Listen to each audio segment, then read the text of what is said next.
अस्सलामुअलैकुम। आज हम क्लास 10th बियोलॉजी के important long questions and topic discuss करने वाले हैं। सबसे पहले हमारे पास आता है एयर पैसेज वे। इसमें हमारे पास आ जाता है लैरिंग्स, फेरिंग्स, ब्रोंक्यूल्स, एलोवेलाई।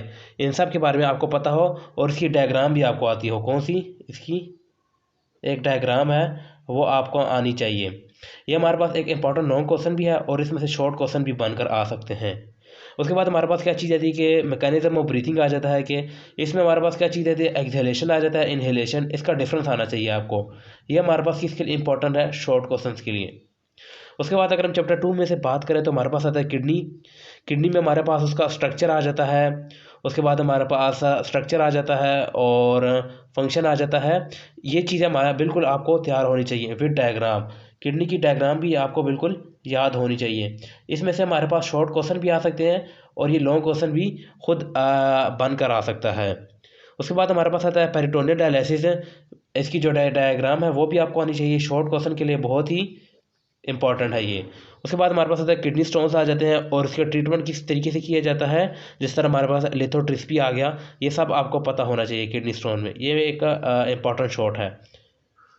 उसके बाद हमारे पास आता है चैप्टर नंबर 3 में से reflex action with the help of diagram. ये तो बहुत ही सिंपल है। लॉन्ग का पार्ट भी बनकर आ सकता है और शॉर्ट क्वेश्चन में भी आ सकता है। उसके बाद हमारे पास आता है ब्रेन।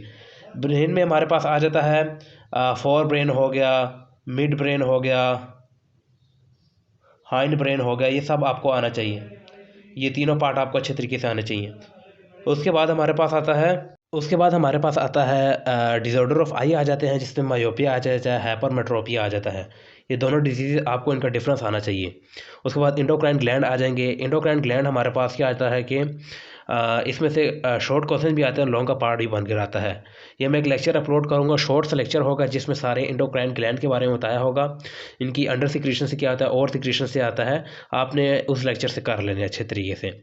उसके बाद हमारे पास आता है टाइप्स ऑफ कार्टिलेज आ जाती हैं। 3 टाइप्स ऑफ कार्टिलेज हैं, आपको आनी चाहिए वो। ये शॉर्ट क्वेश्चन के लिए बहुत इंपॉर्टेंट है। उसके बाद हमारे पास आता है bone and its region with diagram. Bone की डायग्राम बनानी आनी चाहिए, जिस तरह कंपैक्ट बोन होगी, स्पॉन्जी बोन, आपको लेबल करना आना चाहिए। ये हमारे पास लॉन्ग क्वेश्चन भी बन कर आ सकता है। हम इसको लॉन्ग क्वेश्चन भी बन कर आ सकता है। उसके बाद हमारे पास आ जाता है अर्थराइटस एंड इट्स टाइप्स। ये तो बहुत ही इंपॉर्टेंट है शॉर्ट क्वेश्चन के लिए भी और लॉन्ग क्वेश्चन के लिए भी। लॉन्ग क्वेश्चन में आएगा तो आपने अर्थराइटस की डेफिनेशन लिखनी है और इसकी तीनों टाइप्स इसके बारे में बता देना है। उसके बाद हमारे पास आता है वेजिटेटिव प्रोपोगेशन आ जाती है। इसमें हमारे पास 2 किस्म की होती है। एक हमारे पास कौन सी होती है, नेचुरल, और दूसरी हमारे पास कौन सी होती है, आर्टिफिशियल। ये दोनों आपको आनी चाहिए। ये हमारे पास लॉन्ग क्वेश्चंस के लिए बहुत ही इंपॉर्टेंट है। नेचुरल वेजिटेटिव प्रोपोगेशन और आर्टिफिशियल वेजिटेटिव प्रोपोगेशन आनी चाहिए आपको। उसके बाद हमारे पास आता है life cycle of flowering plant with diagram. बहुत ही इंपॉर्टेंट है और थोड़ा बहुत बच्चों के लिए मुश्किल भी होता है क्योंकि ये काफ़ी लेंथी है। तो आप इसकी डायग्राम की आपने खूब प्रैक्टिस करनी है। उसके बाद एक बहुत ही important long question chapter number 5 में से जो आता है हमारे पास reproductive system of female rabbit. तो आपको ये बहुत ही ज़्यादा अच्छे तरीके से याद हो विद डायग्राम। क्वेश्चन नंबर 16 हमारे पास आता है कि explain the mono hybrid cross by the help of Punnett square. आपको ये आना चाहिए और डाई हाइब्रिड क्रॉस दोनों आने चाहिए। मेंडल के दोनों आपको आने चाहिए। उसके बाद हमारे पास ये लॉन्ग क्वेश्चन आ सकता है। उसके बाद हमारे पास आता है 4 o'clock प्लांट। ये हमारे पास क्या आ सकता है, शॉर्ट क्वेश्चन और लॉन्ग का पार्ट भी बंद करा सकता है। उसके बाद हमारे पास आता है कार्बन साइकिल होगी, नाइट्रोजन साइकिल होगी। इसमें से ये या तो ये 50% इसके आने के चांसेस होते हैं या तो 50% इसके आने के चांसेस होते हैं नाइट्रोजन साइकिल के। लेकिन ज़्यादा जो इंपॉर्टेंट है वो हमारे पास नाइट्रोजन साइकिल है विद इसका जो भी हमारे पास डायग्राम है वो भी आपको आनी चाहिए, जो इसकी नाइट्रोजन साइकिल और कार्बन साइकिल दोनों की। उसके बाद हमारे पास बहुत ही इजी क्वेश्चन है acid rain and its effect. यह आप लोगों ने केमिस्ट्री में ही पढ़ा है। उसके बाद क्वेश्चन नंबर 21 हमारे पास आता है कि सिम्बियोसिस आ जाता है और इसकी हमारे पास इसकी 3 टाइप्स होती हैं, वो भी आपको आनी चाहिए। उसके बाद हमारे पास आता है क्वेश्चन नंबर 22 फर्मेंटेशन आनी चाहिए, जिसमें हमारे पास कौन सी हो सकती है कि अल्कोहलिक हो सकती है और एक हमारे पास कौन सी हो सकती है, लैक्टिक एसिड फर्मेंटेशन। ये दोनों आपको आनी चाहिए।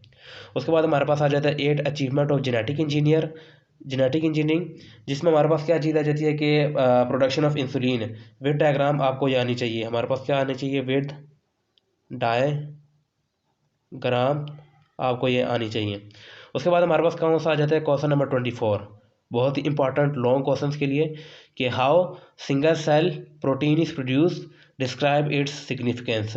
यह आपको विद हेडिंग्स आना चाहिए, ये वाला लॉन्ग क्वेश्चन। उसके बाद हमारे पास लास्ट चैप्टर में से फार्माकोलॉजी में से आपको एक ही इम्पॉर्टेंट शॉर्ट भी है लॉन्ग भी है, ये हमारे पास आ जाएगा एंटीबायोटिक रेजिस्टेंस। आप इसको 5 या 6 लाइनों तक आपको याद हो। अभी तक हमने 25 लॉन्ग क्वेश्चंस कर लिए हैं, लॉन्ग क्वेश्चंस हैं और टॉपिक्स हैं। अगर आपको अभी तक बिल्कुल भी तैयारी नहीं है तो आप इन 25 लॉन्ग क्वेश्चंस को करें तो आपकी बहुत ही ज़्यादा अच्छी तैयारी हो जाएगी। आने वाले दिनों में मैं कुछ लेक्चर अपलोड करूंगा, आप उन लेक्चर को भी देखिएगा, बहुत फ़ायदा होगा। अगर आज की वीडियो अच्छी लगी हो तो वीडियो को लाइक कर दें, चैनल को सब्सक्राइब कर दें। अगली वीडियो में मिलते हैं। अल्लाह हाफिज़।